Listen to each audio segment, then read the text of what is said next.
The following episode contains explicit content that may not be suitable for all audiences. Listener discretion is advised.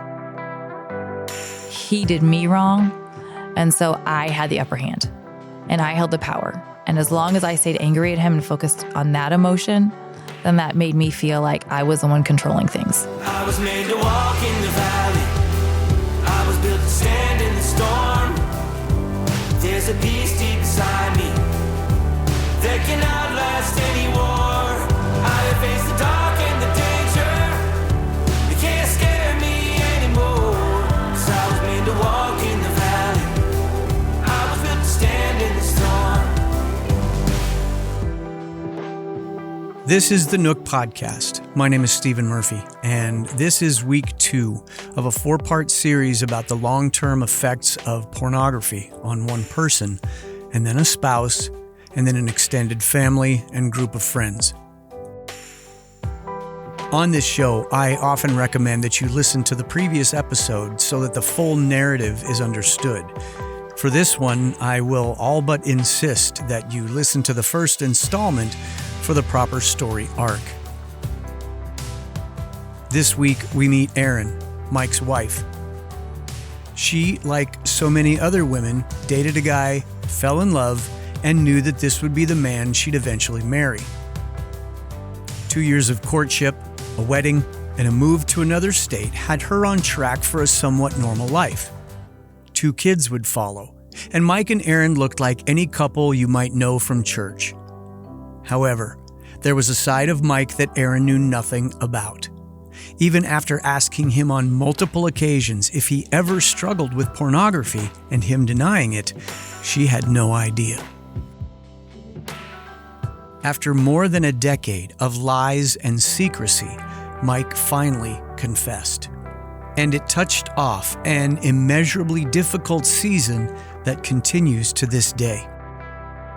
Like my conversation with Mike, I am so grateful that Erin was willing to dive into the ugly details of such a topic. This is Dirty Little Secret Part 2, The Reaction.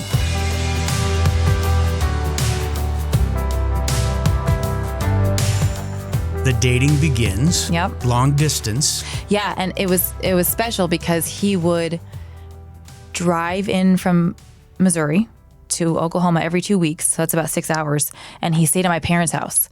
So I had a roommate in an apartment, and he would stay at my parents' house. So all those weekends he would come to see me. He was developing this really great relationship with my parents. Oh, that's cool. Yeah. So that's been a really great foundation for us, even to this day. But yeah, I would imagine that's got to be still paying dividends. Absolutely. All that dating was obviously the distance has its challenges, but would you call all that pretty normal?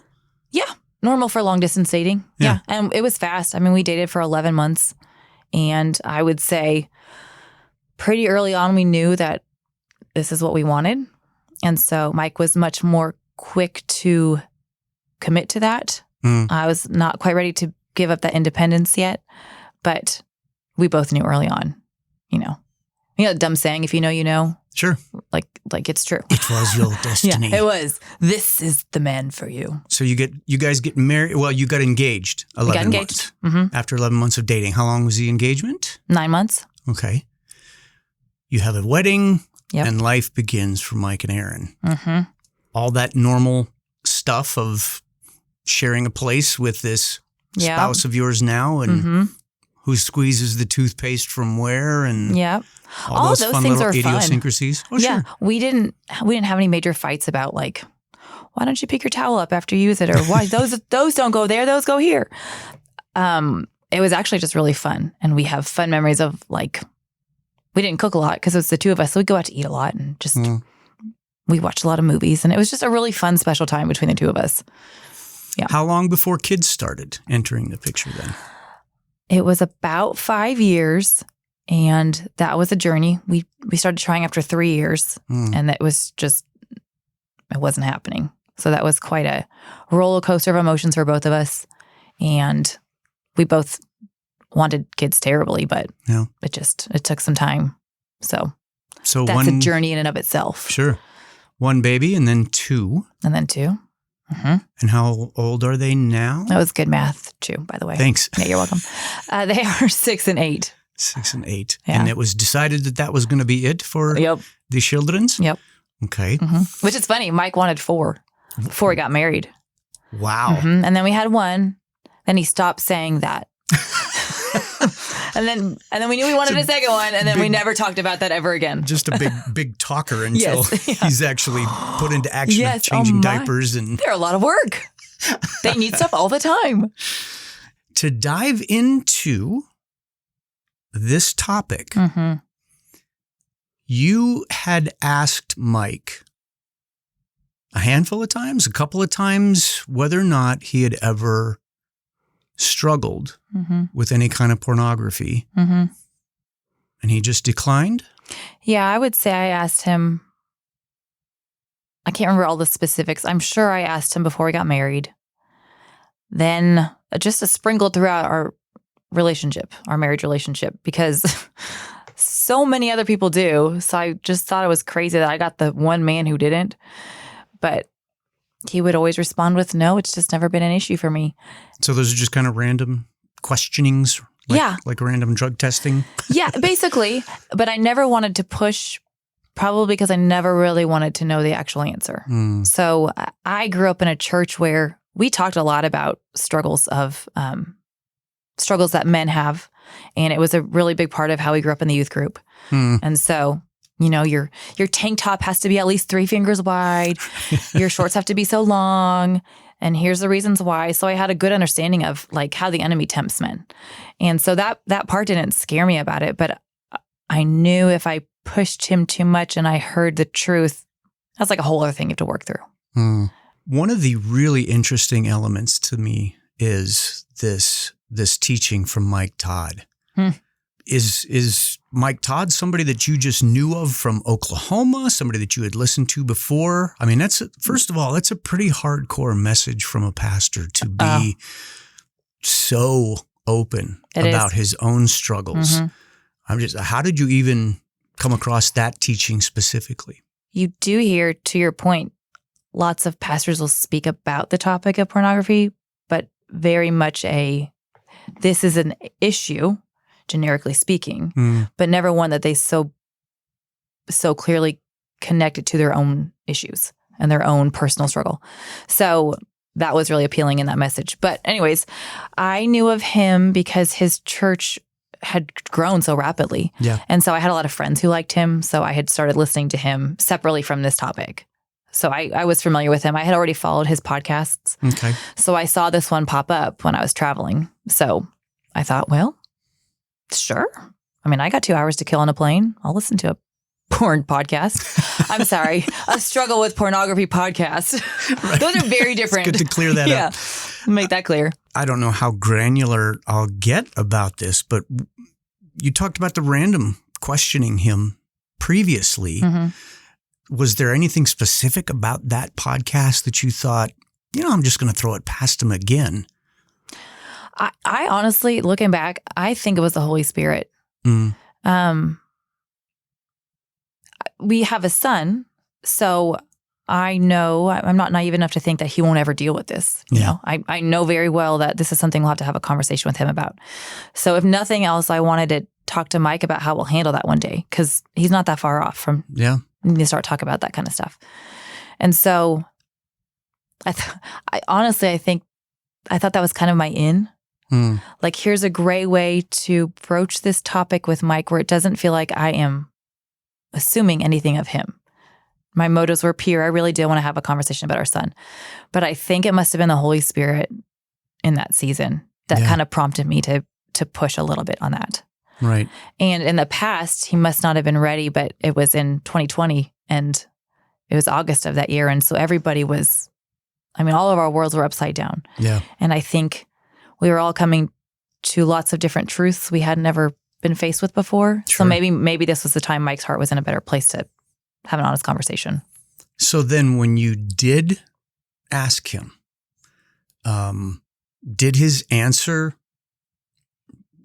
rather than making assumptions, he answers you in the affirmative when you asked him about listening to that podcast and whether or not he's dealing with any of that. What happened for you? It was like a surreal moment. It was as if I was watching myself experience this. I'm at our island and he is sitting on our stairs. And so we're just chatting about how we heard this podcast. I was asking him what he thought about it.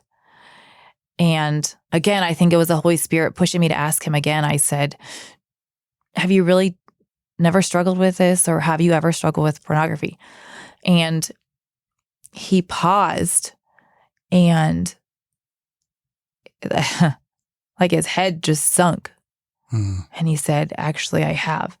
And in that moment, it's like everything paused for a second, because that was not the story that I'd heard for 13 years. So I had to, I don't know, it was kind of a slow motion moment for me, because I'm watching his face and he's like breaking right before my eyes. And at the same time, as this weight is coming off of him and his truth is being exposed, I am drowning. And I remember thinking, be really careful, Erin, how you respond to him in this moment. Like that, like again, there was the Holy Spirit was all over this. That's an amazing detail right there. Yeah. Yeah, it is. And I can say that because in the moment I thought, well, that's really big of you, Erin, because I was angry. Like there was a whole bunch of emotions around it. But in that moment, I knew it was really important what I said to him. And wow. So, and Michael Todd's message popped in my mind. Wives, let me talk to you for a second. This is going to be the first time that some of your husbands tell you the truth. I feel this so strongly in my spirit that remember, God can only do work in the truth, and they've been scared because they actually do love you. And if they told you, they know it would hurt you and break your heart, and it will. But I'm asking you to lovingly restore them with grace. Be what they need now, and then y'all can heal together. That this is a broken man before you who is terrified to tell you this. There's a reason he hasn't told you in all these years. So careful. So I tell him, and the first thing that I felt so strongly the Lord say, go hug him. And, that goes against everything you want to do in that moment. Sure. I'd like to kick him in the face, but it was so clear in my heart, just go give him a hug. So I did, and he broke. He just sobbed. And I was able to hug him as like a,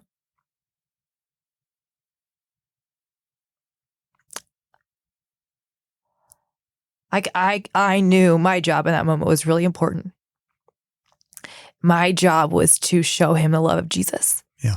And show him grace and mercy. And that didn't discount all the other junk that I now have to walk through. But in that moment, I had got the opportunity to be Jesus to him and hold him in his brokenness.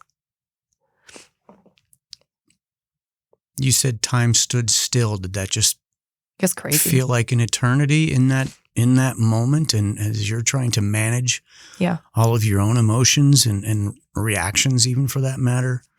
Yeah. And our kids were upstairs. So they were awake. It was like the middle of the day. So they were upstairs playing. And I tell you, God was all over this because they didn't come downstairs. And kids, if both the parents are talking, they want to be right there. Yeah. They got stuff they need. But we didn't hear from them for a while. And they were just playing upstairs. And so we had this time to kind of sort through things. And it was a really interesting moment. Knowing that had to be, that's ground zero. Yep. And even though you probably had no idea what that next mile or 10 miles was going to look like, you knew that you had to know things were going to change from that point moving forward. Yeah, it was strange. Just a quick note, I was almost like I was numb that whole afternoon. I didn't realize the pain until later that day. I didn't process. It was almost like I was frozen. So I could extend him grace in that moment, but it did not hit me until later that evening when kids had gone to bed and we actually had to have a conversation about all this. Yeah. That's when the pain just overwhelmed me was a little bit later. So would you say then it was really just a delayed reaction for you at that point? And, probably so. I mean, I don't want to get all into the details of that, but where do you even begin when this dark secret has now been unearthed? Yeah. And you're standing there in the blast zone. Mm-hmm. Did it seem like, well, what did it seem like? Fortunately, he had a plan. And so he came to me because in Michael Todd's message, Michael Todd gave steps of like, here's what you need to do. If you are struggling with addiction, then here's some steps to take. So Mike wrote them down. And so that night when we started talking, that's the first thing we did is we talked through his plan. And he was going to meet with our pastor, and he had some accountability guys he was going to meet with that week. And he made good steps. We got an app on his phone. So going into it, he was able to share that, which gave me some comfort. But then like so many questions. It was just like, what kind of porn were you watching? What did it involve this? And like my mind went wild. And all of the thoughts I've ever had about myself about not being good enough or pretty enough for this man are now a reality. Yeah. Because we had been married 11 years together for 13 at that point. That wasn't enough. He always needed a second thing because I wasn't going to cut it. So that was the foundation of all of our conversations. That was a really big point of pain I had to work through. Yeah. Starting that day. Well, then you're right away seeing that he appears to have some solution or at least steps towards righting his own ship. What were you feeling? Even with whatever steps that he was showing you of productivity, forward thinking, were you still stuck? I mean, when did you ever feel productive? Not for a long time. Like I had pure hate. I have never hated somebody in my life. And I'm not like an angry person by nature. Yeah. So these emotions started welling up in me that like honestly rage. Only towards him. Yeah. I didn't rage towards others, which was really good. That was positive.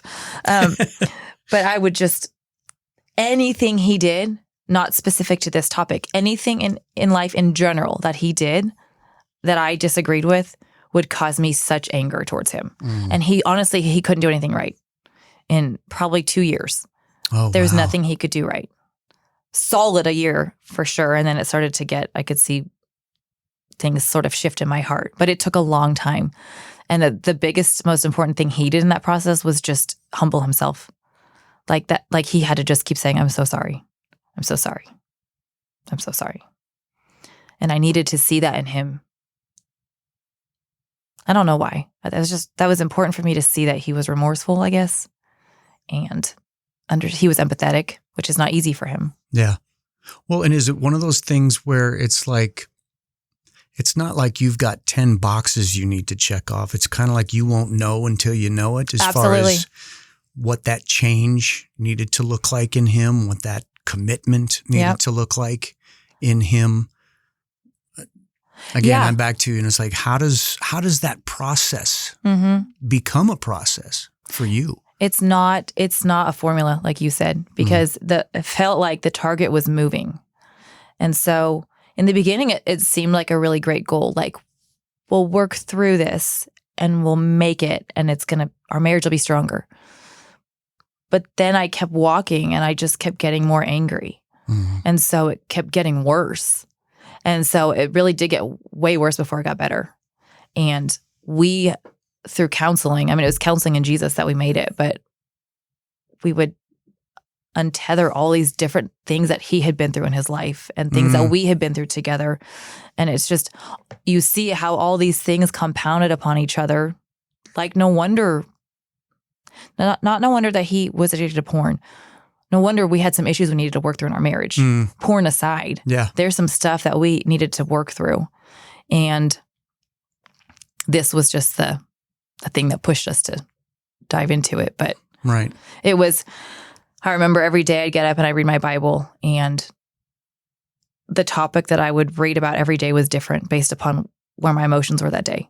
So like one day it was anger. So I'd read about that. One day it was love or forgiveness or peace, because I felt like I was all over the place. Sure. Just trying to figure out some stability. Yeah. There was quite a while I thought, I'll probably just leave him. I'll probably be just fine. So like during my days, I would imagine him not being there and thinking like, if I was by myself, how could I pick up my kids from school, get them where they need to be, do dinner, bath time, bedtime? Can I do all that by myself? Probably so. So I probably could do this by myself. So you were actually formulating what your life would look like. Yeah, I imagined it. Without him. I never went so far as to like make actual plans, but in my mind, I was testing the water. Yeah. To picture a life without him. Did you tell him that? I don't know if I told him in such specific words, but he knew where I was because I threw out the word divorce a couple of times. In those moments of pure rage, I can't do this. I want out. And one time he was like, fine, then okay. Because from his perspective, there's only so much he can do. You know, there's only so many times you can say you're sorry. I had to work it out by myself.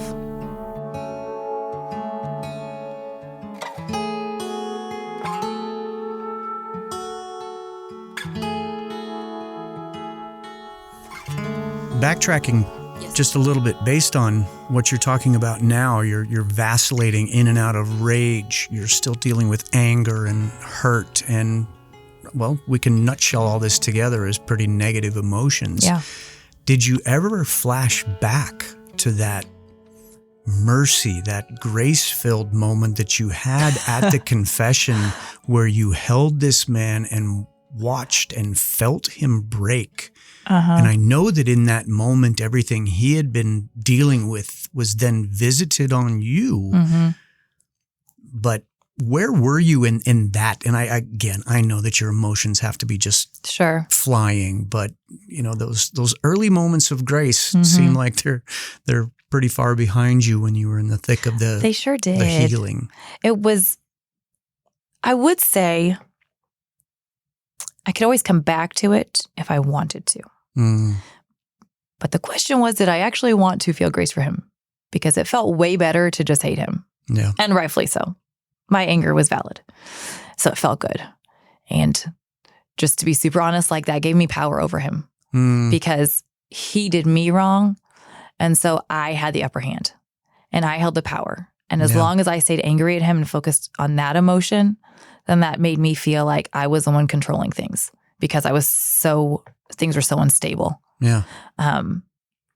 But when we would do counseling and we started doing these nightly check-ins where we would just talk about anything and everything, those are when I could come back to those moments of grace. Like I hear what he experienced growing up, or I hear something he went through in high school. And it would remind me like he's just a boy who has been hurt. Yeah. And I'm no better than that. My story's different, but he's just a human who messed up. So I could come back to those, but it wasn't as easy as it was right away. Yeah. If that makes sense. Oh, it does. Not expecting you to say that it was a certain date or a certain time. Was that turning for you? Was that just a very gradual thing? It was. Or do you remember something specific that helped you pivot more maybe than something else? Sure. To really say, okay, I've been angry long enough. I want to focus on our healing. Yeah. There's a couple examples of when I knew I needed to change my behavior. I was standing at the top of my stairs. We had a big fight. The kids were in bed, and we had started in our bedroom having this fight. And I'm livid. So I leave the room very dramatically, and I run down the stairs, and I'm yelling at him, and he's coming after me, and I yell something about wanting a divorce and use some other language that's not most beautiful of me, but honest. And I woke my kids up, and they were so scared because they see their mom And their dad, Raging. and that's not something that happens in our home. That's not the environment that we want for them or have ever created for them. So I remember thinking, like, this is not okay. I have to get a hold of my emotions. So that, separate from forgiveness, that was for me. Like, regardless of how justified I am in my anger, this behavior is not okay. And what he did does not give me an excuse to behave this way. So that was on me. But as far as our relationship, when I found out it was in August. And so a few months later, he wanted to get me a new wedding ring. And I wasn't ready because I didn't even know if I wanted to keep the one I had. And so I told him, no, I don't want it. I'm not ready to receive that from you. If ever that happens, I will not accept that until I know that this is something I want to stick out. And so he waited. And so for our 1 year anniversary, or not a 1 year anniversary, our anniversary the following year, he said it again. He said, I would really like to get you a new wedding ring. And I felt like the Holy Spirit said, you got to commit one way or another. Like I was towing the line on both sides. Am I going to stay or am I going to leave? One, because they gave me the power. Right. And I didn't know what I wanted. But I knew I needed to pick a side and then I needed to commit. Yeah. And so I said, okay, let's do that. So we went and we picked out a ring and it was beautiful. And it is beautiful. And in the store, I remember feeling like this is not okay to get something for myself like this. And I just remember God speaking so clear to me, like, this is okay. This is a gift. Let him give this to you. Let him do this for you as an act of his love for you. And just receive. Yeah. Just receive this. And so I did. And we renewed our vows that year because I needed to renew my vows. I needed to say out loud, I choose you. I commit to you. This sucked, but I will keep fighting. Yeah. You mentioned an anniversary. He had said something about how when he's marked the day very clearly in August that you just mentioned. And he was very happy when he hit the 1 year mark and he said something to you. You didn't receive it so well. He was so excited because he had gone a year without looking at pornography, which is a big deal. So I agree with that. And I was as excited for him as I could be because congratulations for that year. But look what you've done to me. Yeah. And woohoo, no porn. Like, we're celebrating. Yeah. And now looking back, I do wish I had been more vocal in my excitement for him. Like, internally, I really was proud of him. That's a big deal. That's a big accomplishment. But I probably didn't validate him in the way that he deserved. And that does kind of hurt that I didn't. Yeah. I didn't give him that. But I mean, But at the same time, I was still really angry. Sure. Well, yeah, I mean, that's where, like, I don't think that, well, at least I'd like to think that nobody who hasn't been through something like this would ever view it as, well, you apologized. Shouldn't you be fine? No, that's healing. And like you said, that kind of the more you peeled the onion, that you start seeing that this goes well beyond just this issue. And that for the two of you to arrive as whole individually, as well as this marriage that you have. Yep. 3 things going on here: Erin, Mike, and a marriage. Did you see those 3 things, or was it I just kind of a smoothie of everything? I just shoved 2 of them to the side, just to be honest, because I could not even, I couldn't worry about him. I couldn't. Mike and his healing journey, that is on him to figure out. And I'm glad you have things set up. I'm glad that he took the initiative to do those things, but that's on him to figure out. So I couldn't even think about it. Yeah. I couldn't even think about saving our marriage because I don't even know if I want to. I don't even know if I like him. Yeah. I don't like him right now. think I maybe still love him, but I can't even fathom saving anything right now. I don't even want to be in the same room as him. So for a while, I focused on me and what do I need right now? Yeah. And a lot of that was time with the Lord. And it's an interesting question because Mike and I spent so much time together after it happened. Like we handled it right. So every night we were spending time together and we were talking, and I would ask him lots of hard questions every night and he would answer them. And we were lots of communicating. So that was really good. And I felt like it was growing our relationship. But at the same time, I was still so angry. So there's this really like interesting dichotomy of all of these pieces that were working simultaneously. And it was like, what I picture in my mind is like the pedal and the gas. And he and I were like not moving at the same pace. And so I would speed up like, okay, I'm getting some momentum. We can keep going. And then I would slam the brakes on because I'd have a question or I'd get mad about something. And so Mike's probably like just treading along at a good speed because he's free now and he's feeling great. And so he thinks I'm right next to him. And I stopped a mile ago in my anger. So it was just a really interesting process. Well, and I'm even thinking this is a time when we were all cocooned. Oh, but it was terrible. How did that even... how does that factor in when you had to feel like, I can't even escape this? I'm stuck in this house. Do you know what I had to do? That man got COVID in October. So I found out in August. So October, he gets sick. So I shove him in our bedroom and he was quarantined for like 10 days at that point. I would not let him out.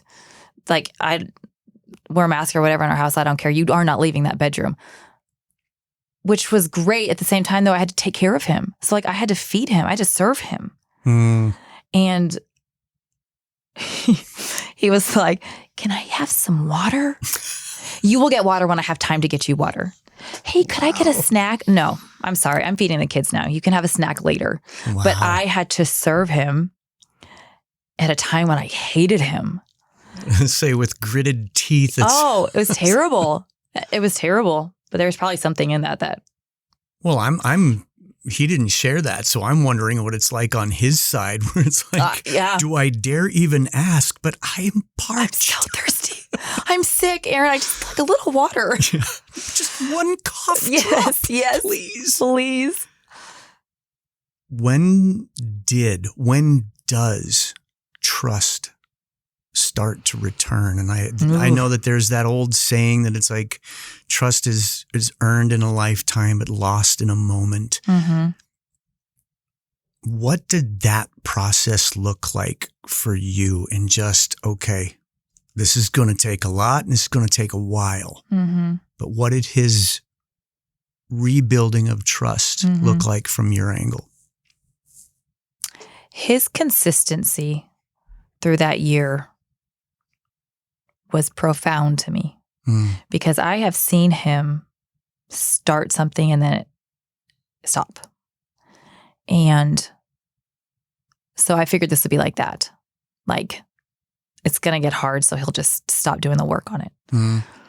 But he never wavered, and he never stopped apologizing when I'd get upset. He would always have the hard conversations when I needed to.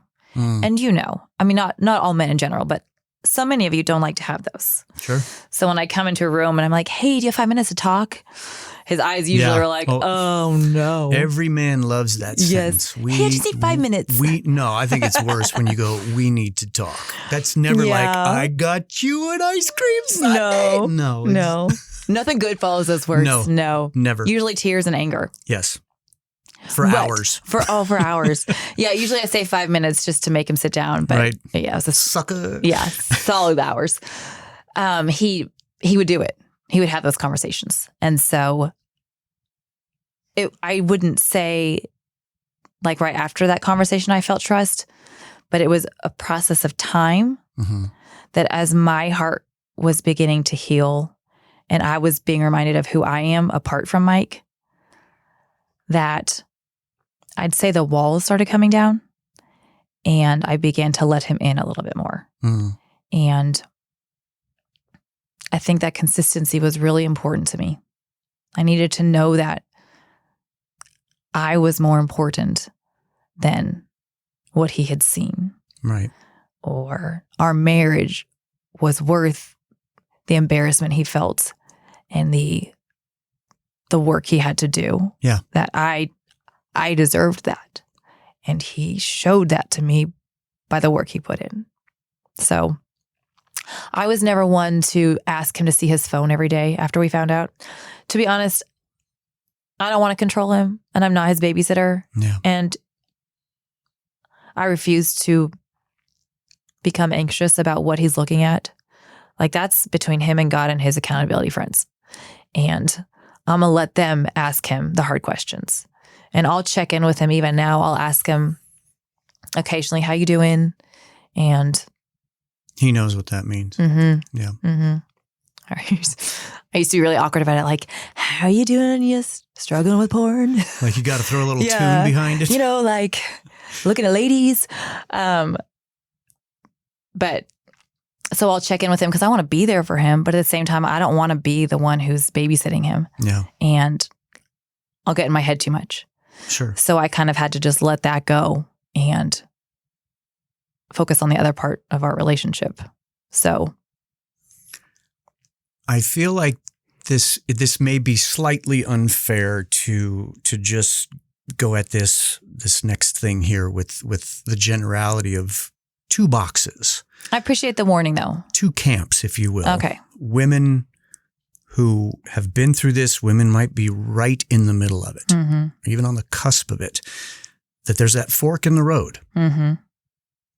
I could go completely berserk here and rip this man to shreds, Mm-hmm. pack my stuff, my kids, my life, and leave and never speak to him again. That's that extreme. Mm-hmm. Then there's the other extreme of this sucks. Yep. And it's probably going to suck for a little while. Mm-hmm. But I'm going to stay. We're going to work. Yep. It's going to be hard. Some good days, some bad days. Were you vacillating between those two camps? Yes. 100%. And honestly, it was a daily. Is vacillation a word? I believe so. Facilitating. Constantly shifting. Yes. It was a day-to-day, honestly, moment by moment. He would mess up, so I would think, mess up, like he would say something dumb. And so I'd think, that's it. Yeah, we're done. This is not the man that I want to spend the rest of my life with. Wow. And then something would happen where I would see his true character, and I'd be like, no, this is worth working out. I can do this. So it was constant. Me just thinking through, could I do it without him? Yeah. Do I want to do it without him?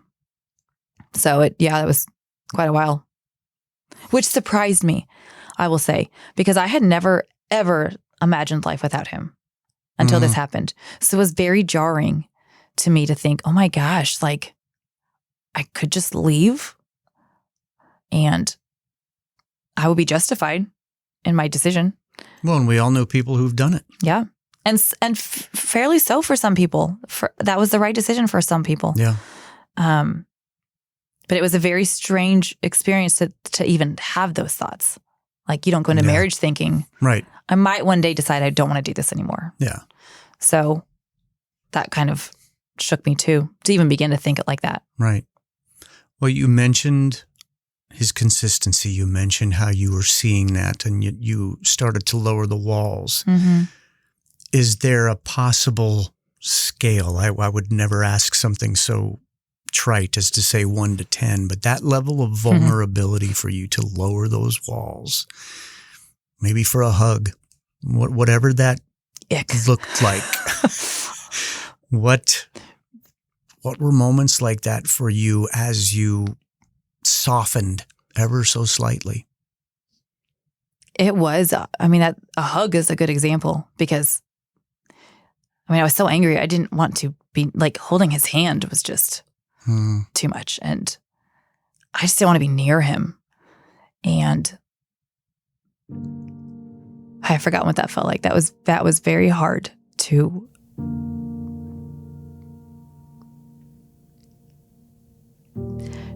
not, this person I've been married to for 10, 11 years at that point felt like a stranger to me. Because I didn't know him, because I had been lied to for all those years. So I don't know him, and I don't want to be near him, and I don't touch me. That was interesting too. That was an interesting process, because some days I could feel like God was really working in my heart, and I would feel like there's the little boy who's in pain. There's my empathy. So I'll hold his hand, or I'll sit close to him on the couch, which meant so much to him. And then other times, like, get me away. I don't even be in the same room as you. Yeah. So which was probably so confusing to him. But it was just a constantly moving journey. So is it fair to say that at that point, or at least close to points like that you started to feel safe again, or safe enough to at least, it's kind of like throw the guy a bone every once in a while, when it's something like something as simple as just sitting next to him on the couch, means the world. Yeah, through the work we did in counseling, and I went to a couple sessions by myself, if I was going to stay, like, there's work that I had to do. And so I had to put effort into reaching out. The poor man can only work so hard for so long without me meeting him, not even halfway. I just needed to meet him like a couple feet. Yeah. And it was one of the sessions I did by myself. My counselor had me write down. She said, because I told her, I hate him. I'm so angry. Can't get past it. And she said, write a letter to him and write down everything that you hate about him. Just brutally honest. Write it all down. Don't give it to him. That was going to be my follow-up question. That's good to know. Don't give it to him, because then we probably wouldn't still be married. It was a very hate-filled letter.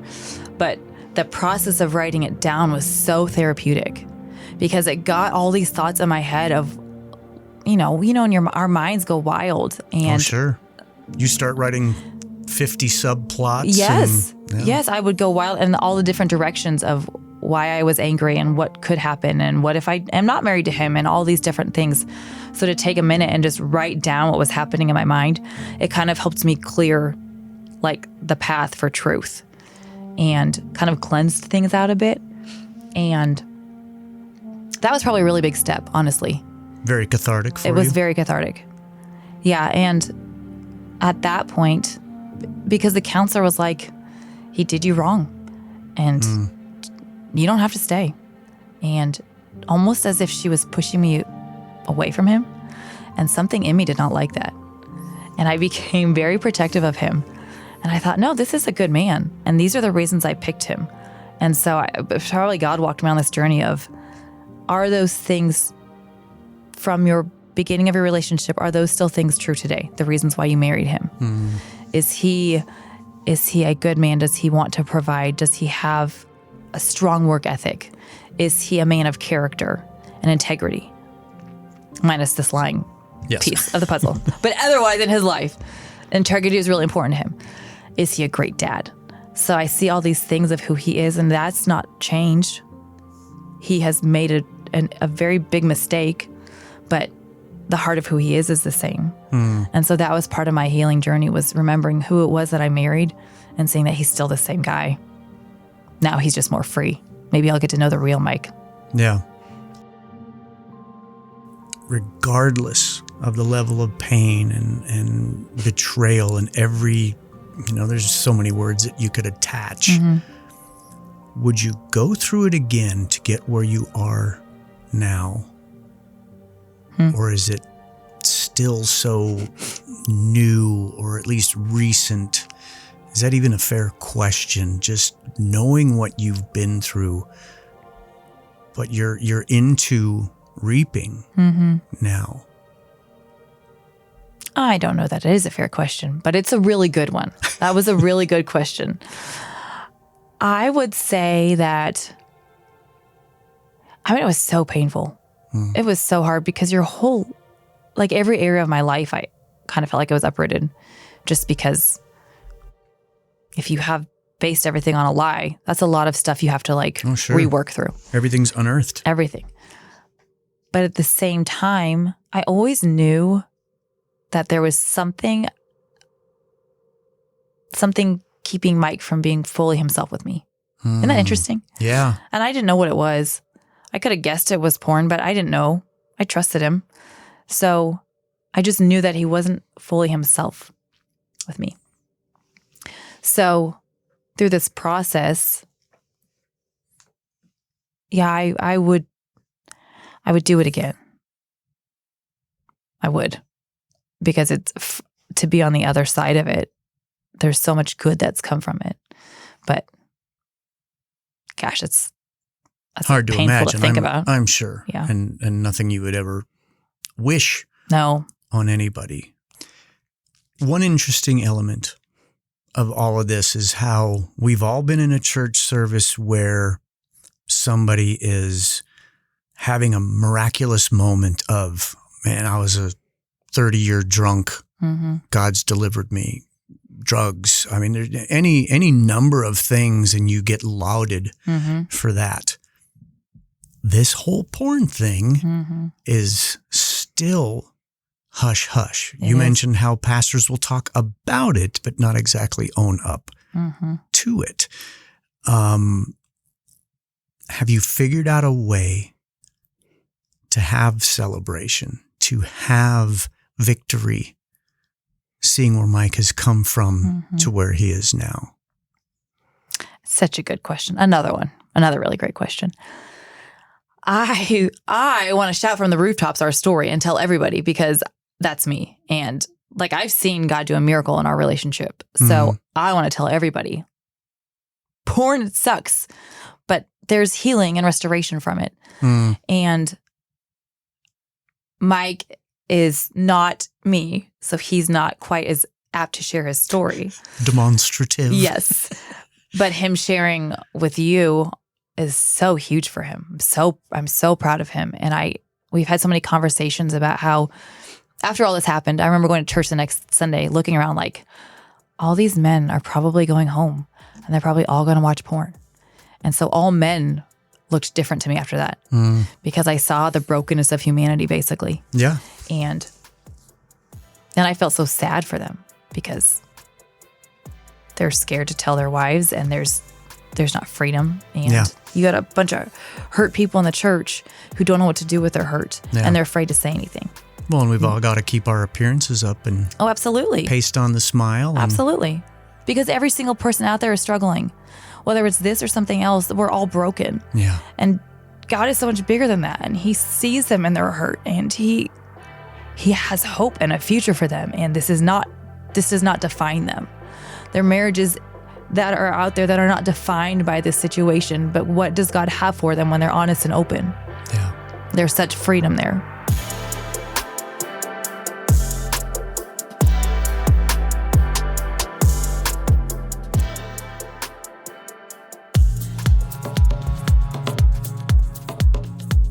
Next time on The Nook, Dirty Little Secret Part 3, The Mentality. Silence and shame, I think, are two of the driving factors. You know, one of the phrases I'll use, I say, I believe that one of Satan's master strategies is to infect everyone with the same disease and then somehow convince them that their version of it makes them uniquely bad. Special guest Nick Stumbo joins me to discuss some of the psychological aspects of someone dealing with unhealthy sexual habits like addiction to pornography. Nick is the executive director of Pure Desire, a ministry whose mission is to provide a safe place to find hope and healing from the effects of sexual brokenness.